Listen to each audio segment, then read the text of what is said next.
The Gulf of Mexico was a sea of black ink under a moonless sky. It was 2:12 in the morning on October 11, 2025. In the quiet hum of a United States Coast Guard radar station, a single, anomalous blip appeared on the screen. It was faint, barely there, moving south of Pensacola, Florida.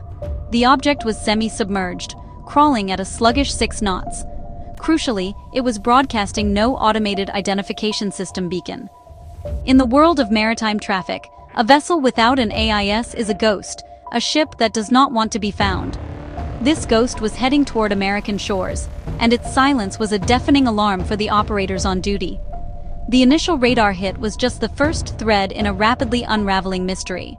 An alert was immediately dispatched, and a United States Navy P-8 Alpha Poseidon aircraft, a state-of-the-art submarine hunter, was diverted to investigate.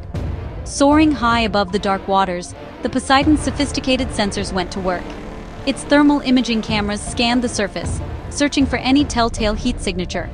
What it found was perplexing. A low, almost negligible heat bloom, inconsistent with a standard vessel. Its radar painted an irregular metallic outline just beneath the waves. This was no ordinary fishing boat or pleasure craft.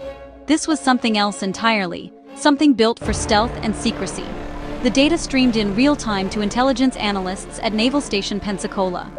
Cross-referencing the vessel's unique profile with a database of known threats, they quickly arrived at a chilling conclusion. The signature matched that of a low-profile vessel, or LPV, a narco-submarine.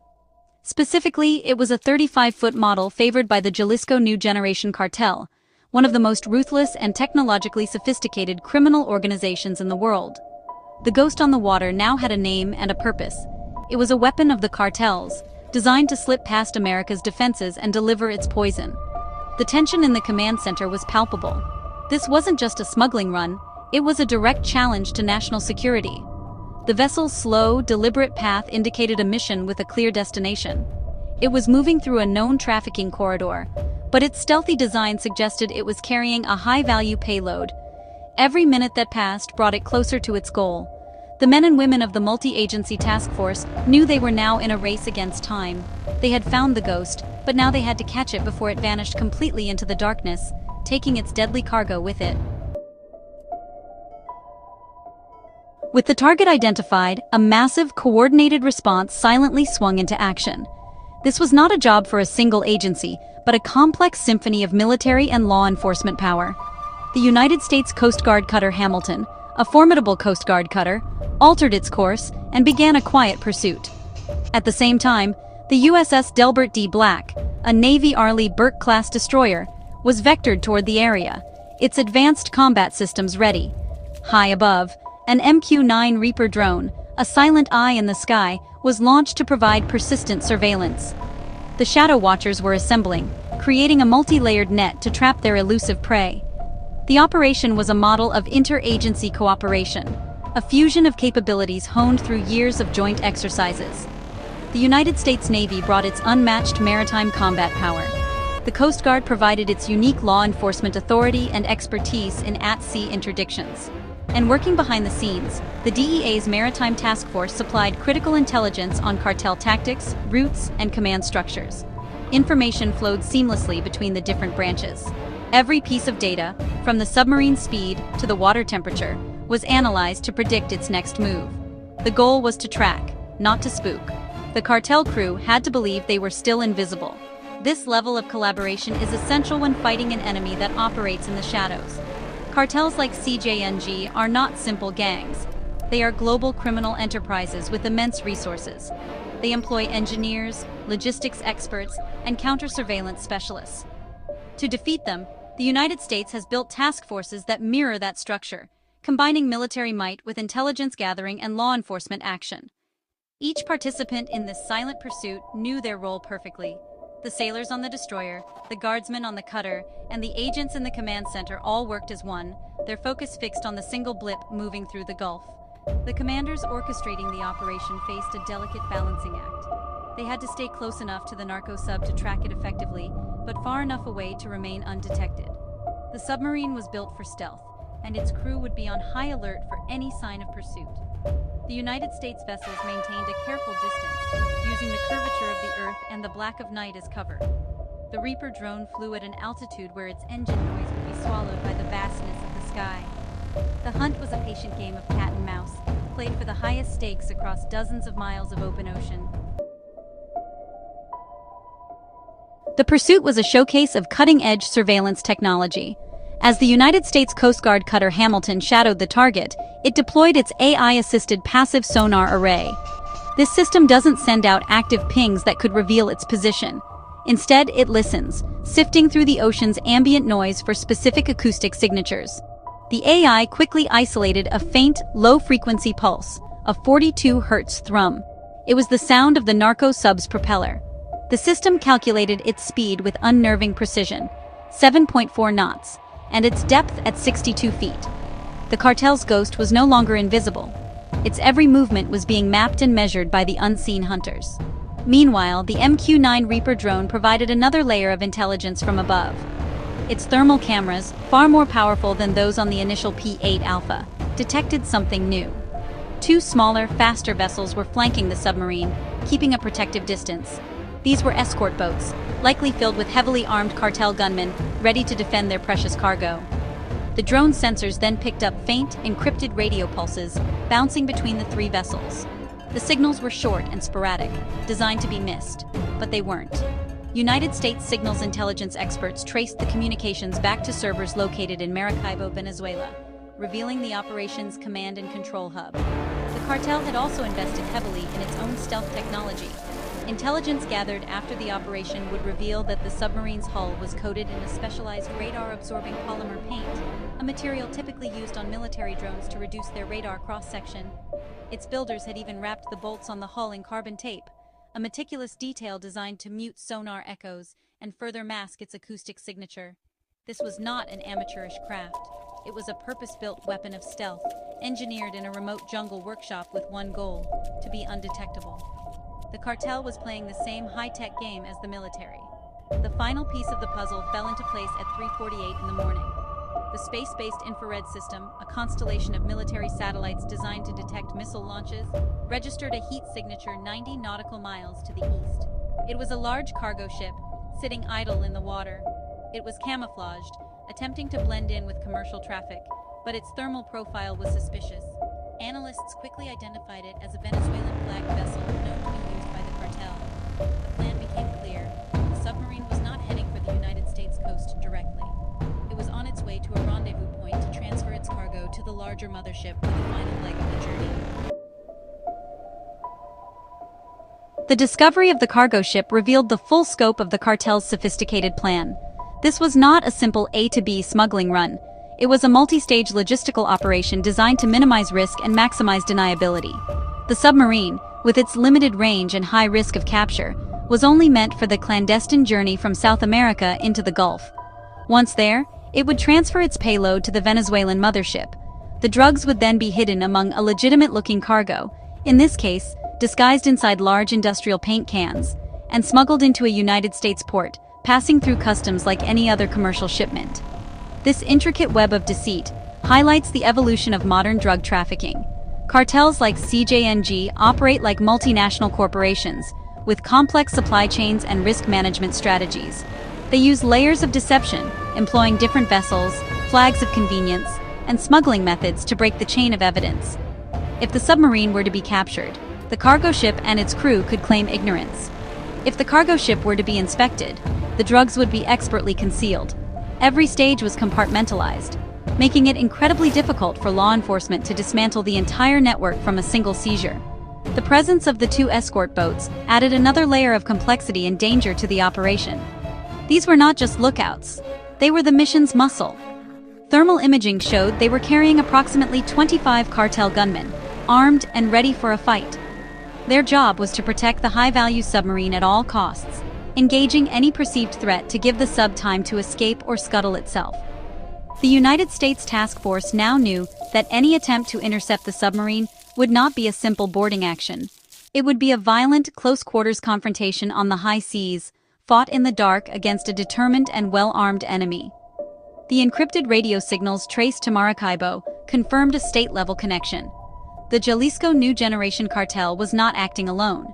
It was operating with the support, or at least the tacit approval, of elements within Venezuela. This connection provided the cartel with safe havens, logistical support, and access to resources that would otherwise be out of reach. The narco submarine moving through the Gulf was not just a criminal vessel. It was an instrument in a shadowy conflict where the lines between organized crime and hostile state actors were becoming dangerously blurred. The United States was facing a hybrid threat, and the response would have to be just as decisive. The moment to act came at 3:52 in the morning. The submarine, its air growing stale, surfaced for just 6 seconds to vent its exhaust fumes. It was the window the task force had been waiting for. The MQ-9 Reaper drone, loitering high overhead, immediately locked onto its position. On the bridge of the USS Delbert D. Black, Commander Rachel Decker gave the crisp, clear order, "Execute Phase Delta." The patient hunt was over. The takedown was about to begin. The command unleashed a perfectly choreographed assault designed for speed, surprise, and overwhelming force, leaving the smugglers no time to react. Instantly, the sea erupted into controlled chaos. The USCGC Hamilton, its engines roaring, accelerated to its top speed of 28 knots, charging toward the submarine's position to cut off its escape.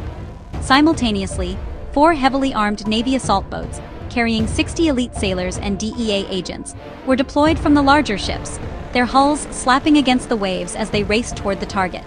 Above them, an MH-60 Romeo Sierra Seahawk helicopter swooped in, providing critical air support and acting as the eyes of the assault force. The multi-pronged attack converged on the submarine from the sea and the air in a matter of minutes. The cartel escorts reacted with predictable violence. At 4:01 in the morning, their boats opened fire with a hail of automatic weapons, the distinct sounds of Uzi and AK-103 submachine guns chattering across the water. The United States forces were prepared. The assault boats returned fire with their powerful 50 caliber machine guns, their heavy rounds tearing into the cartel vessels. From the sky, the Seahawk helicopter unleashed its GAU-21 heavy machine gun, its devastating firepower targeting one of the escort boats. The boat erupted in a ball of fire and smoke, crippled and out of the fight. The message was clear: there would be no escape. While the firefight raged, a team of agents boarded the narco sub's slick, curved hull. They moved with practiced speed, placing a specialized breaching charge on the main hatch. With a deafening boom, the hatch was blown open. Agents poured into the cramped, dark interior, securing the crew and the precious cargo. The entire gun battle lasted just over 6 minutes. When the smoke cleared, 3 smugglers were dead, and 5 were captured alive. The submarine itself was crippled and burning. 1 United States sailor was wounded by shrapnel, a testament to the intensity of the fight. The mission was a success, a brutal and efficient end to a deadly smuggling attempt. Once secured, the captured narco submarine offered a stunning look into the ingenuity and desperation of the cartels.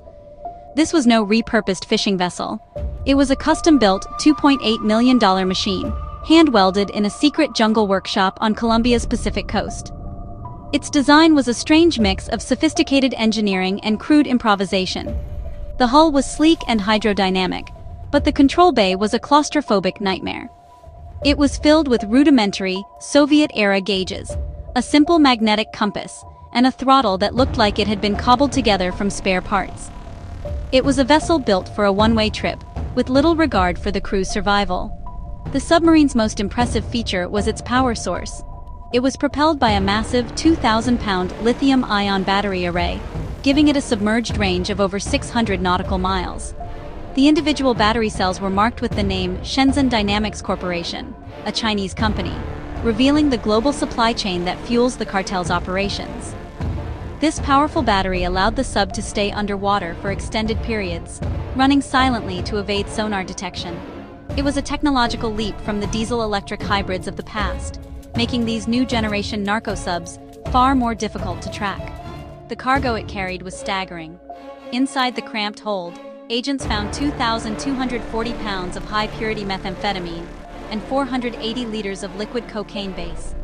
The total black market value of the shipment was estimated to be as high as $417 million.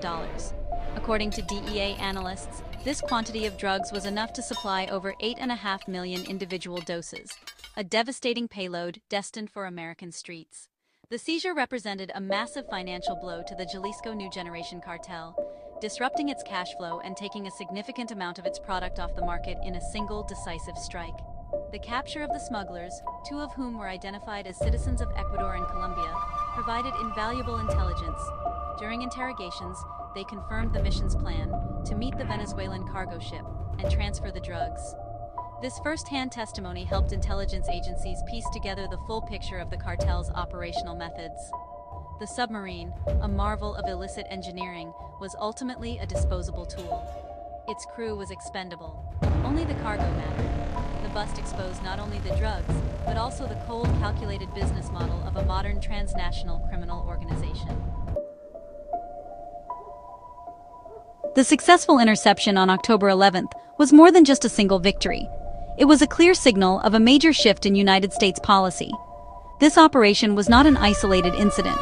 It was one of at least 6 similar strikes against cartel assets since September 2025 alone. This aggressive new posture stems from a secret directive signed by President Donald Trump in August 2024, which authorized the Pentagon to use direct military force against designated cartels.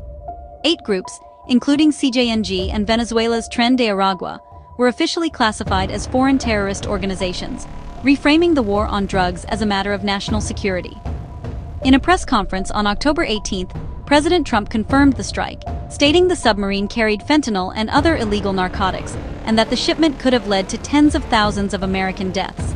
This rhetoric underscores the administration's view that cartels pose an existential threat equivalent to terrorist groups. By designating them as such, the United States has unlocked a new set of tools, allowing for military action that was previously reserved for conflicts in the Middle East. The use of warships, fighter jets, and special operations forces against traffickers marks a dramatic escalation in this long-running shadow war. This new strategy has significant geopolitical implications.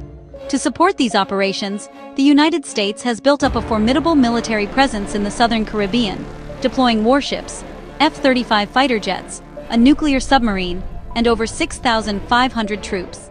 This buildup is not only aimed at the cartels, but also serves to increase pressure on the Venezuelan government of Nicolás Maduro, which the United States accuses of colluding with these criminal networks. In response, Venezuela has condemned the United States' actions as a violation of international law,